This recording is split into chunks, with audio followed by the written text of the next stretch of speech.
Hey, this is Kevin Sharp for Fanbase Press. I'm here today with Janie Hendrix and Ben Ha Meen to talk about the new graphic novel, Jimi Hendrix, Purple Haze. Welcome, both of you. Thank you. Day one of San Diego Comic-Con. Yeah. Are you out of gas yet? Yes. I just got here, so no. Oh, perfect. So let's start at the beginning to hit you with the boilerplate question. The words Jimi Hendrix and graphic novel probably aren't thought of together by many people. What was the origin of this project, the starting point?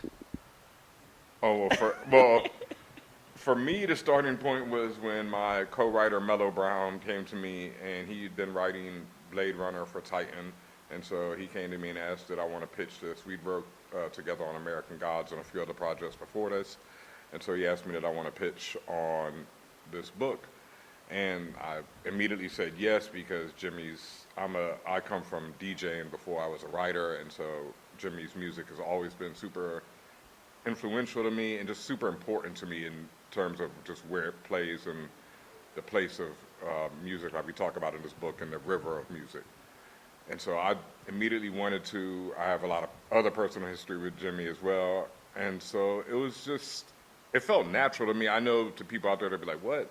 But it's just one of those things where it just felt right to me because I knew Jimi Hendrix, I knew his music, and then once we started talking to Janie and really getting into it and learning more about him personally, about his love for sci-fi, about his love for just adventure and otherworldliness and these type of things, it just felt like a natural fit, and it came together. And then the other side of it, like we talk about in the book, is this whole resistance and someone always wanting to fight against oppression and things of that nature, and that's also something that is just part of Jimi Hendrix. So it just felt really natural to me.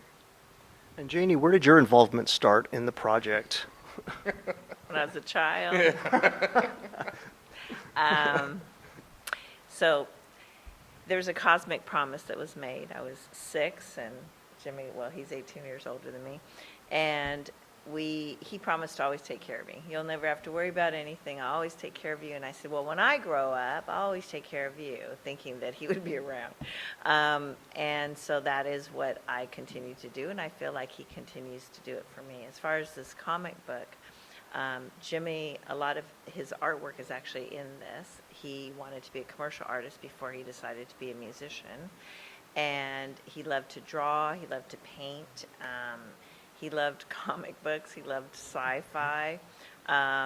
He and my dad used to talk a lot about what's on the other side, really saying that this universe is too vast for people to be so narrow-minded, to think that Earth and humans are the only ones that exist, and that there's definitely a whole universe out there.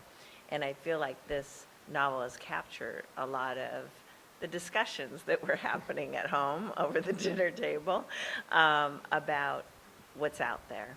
And I think that in Jimmy's music, his lyrics, like EXP, From the Skies, Are You Experienced, all of this has to do with the universe and what's going on out there. And as far as like Jimmy being a superhero, well, he always was a superhero to me, but I really feel like through his music, it also helped to heal a lot of people, not just then, but now, and continues to do so, because his lyrics are timeless, and the message to love and the power of soul and all the lyrics that are, like, he wrote over 200 songs, and his lyrics are about teaching and healing, and it transcends all generations and through all decades, and it continues to do so as we continue to get older. Definitely was a soundtrack of my life growing up, and it has not stopped. It's just that the songs mean different things to me.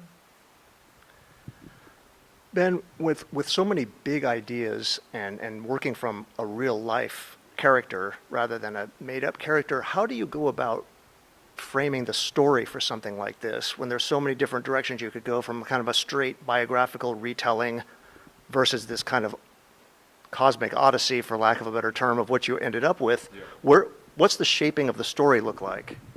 Well, the cosmic odyssey was one side of it, and that Janie was definitely, that a lot of that came from her. And then once we got that side, Mello and I, it was so funny because we're like brothers. We've written together and we've known each other for so long. usually just arrive at the same point without even knowing it. So we get on our first Zoom call to discuss what we want to do, and we're both like, I want to talk about the band of Gypsies. You know, immediately, that was the first thing I was like, well, Mello, that was the first album that I ever heard from Jimmy. That's what my uncle gave me back in the day, and that's my favorite Jimmy album, and I know how much it influences all the musicians like D'Angelo, Shot G from Digital Underground, all these different people that album, that they specifically talk about how that album is like one of the original where funk came from. And so we wanted to talk about that, and we both were like, okay, that's a great starting point. And from there, that just led into everything else that the book talks about on, I would say, the human side of it, beyond the sci-fi side of it, just the whole, you know, the fighting against this intergalactic fascist oppressive force was something that we were both wanting to discuss. It's something that, sadly, as black men, we both just felt throughout our whole lives. You know, this is not, it's, people are like, oh, because when we wrote it, we were in the middle of COVID, we were in the middle of a lot of the protests, and so people will think that that's what inspired it, but this is just something that we've had inside us all our lives, and we just really wanted to express that and express how powerful the power of music and the power of love can be in fighting these oppressive forces.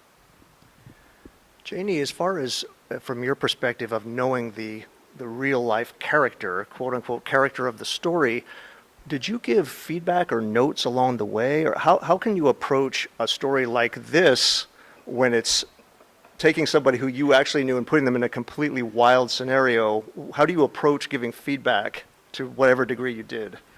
Well, first of all, you know, as far as the character that's in this, part of it is Jimmy's soul, but then part of it is not. It's obviously part of it's fictional. But I guess for me, it's like, there was a lot of guidance. That's why Ben is nodding his head. Because it's like, please don't go surfing on the internet and just like start grabbing photos, because we don't own that one or that one or that one or that one. But we own all of these. So we have all of our archives that can be seen by people that we're working with. So Jimmy's handwritten lyrics, his art, his photos, some of the photos of clothing that he wore up close and personal. So those were all like inspirational. But sometimes it was just kind of like, you know, when you're bowling and you have like the bumpers, like I was kind of the bumper guard, like, nope, a little too far over there. But, you know, like, but still, like, it was vast. It wasn't like narrow, you know, because I really loved the direction that they're going. I loved them when I met them on the Zoom. Couldn't meet in person because we're all in lockdown, but we worked diligently, and they stuck with me, and they didn't get too offended when I would say, no, not that one. Can you just change that a little bit? This one a little. But overall, I just gave them carte blanche to do what they wanted to do. As far as creating, and you're working with a legendary comic book artist, Tom Mandrake, of everything that comics do well in ways that maybe other mediums don't, music is maybe not a thing that a comic book can deliver on. So how did you go about approaching how you wanted this to kind of feel musical when you can't hear it coming off the page? Well, that was a big part of it, because one, I knew that there weren't a lot of comic books that had music in them. So one of the first things I did was I Googled a bunch of comics that did have music in them, and some I'd read already, some I hadn't. And so I was like, okay, how can we put his music on the page and make people get it? And that was something Tom was really concerned with as well. And we arrived at, we didn't want to, you know, just go back to the tropes and stuff, and we wanted you to be able to feel the songs, let's see, like as the mood, like the mood of the song should dictate how the art conveys the song. And that's what we were hoping to get across. Like if it was a song, like when there's a big explosive moment halfway through the book when, you know, and Jimmy unleashes the power of the song, and so that, you know, you should be able to feel that exploding off the page, but then there's a mournful moment earlier in the book, and so that song should feel mournful just by looking at it, the way it's expressed, the way Tom draws it onto the page. Or then there's one where Jimmy's in his ship and he's basically doodling out music and just feeling through ideas, and so it's just everywhere in the ship. You can just see his lyrics ingrained all through the ship panels and things of that nature. Because we just wanted to be like, okay, it's just omnipresent around him when he's doing this. So that was, we just tried to approach it in a way that if we'd seen it been done before, we wanted to expand on it and just not do the same little goofy things that you see sometimes when you see music in comics and in the illustration. Were you listening to the music while writing this? I listened to a lot of, like I said, a Band of Gypsies. And then honestly, because the book, one of the main themes of the book is this river of black music. And so I listened to not just Jimmy, but I would listen to black rock from every era, from people like Sister Rosetta from before him, all the way down to now. And then because I'm a DJ, I'm always listening to all kinds of things at the same time. So I would listen to a lot of people who were sampled by Jimmy and just things like that, because I just wanted to get the feel of him throughout the ages, where it didn't just feel like just that sound. You know, I wanted it to be everything that he influenced and was influenced by to go into this book. As a wrap-up question here, let me put you both on the spot. A Jimi Hendrix song you never get tired of listening to that is not named Purple Haze. I want to know this one from you.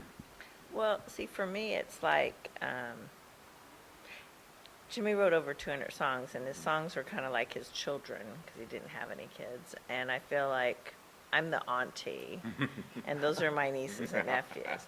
So because all of his songs were really the soundtrack of my life, I feel like different songs represent different things throughout my life, meaning something different when I was a child versus now.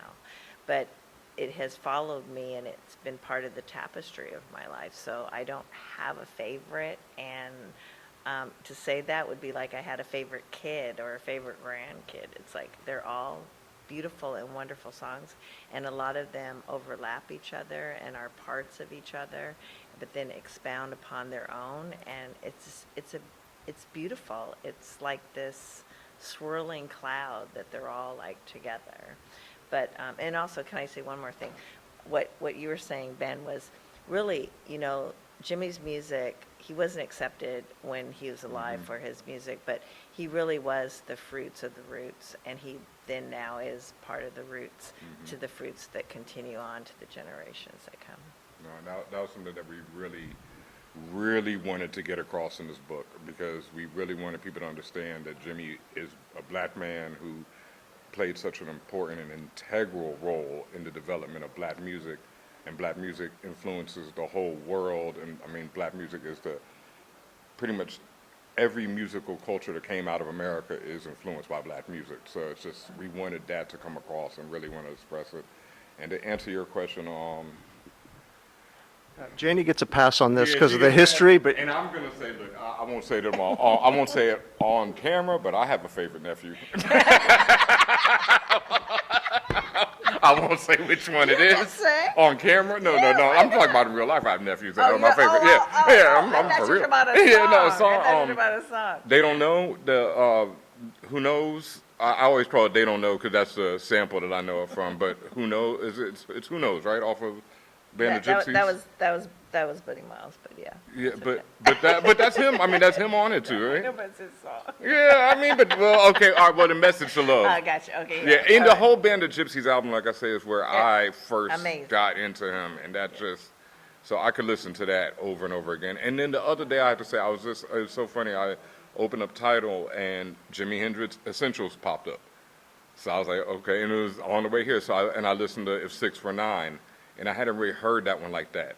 And I'm hearing it in these headphones. I'm like, right. So If 6 Were 9, I could also put on there because that's a monster. Yeah.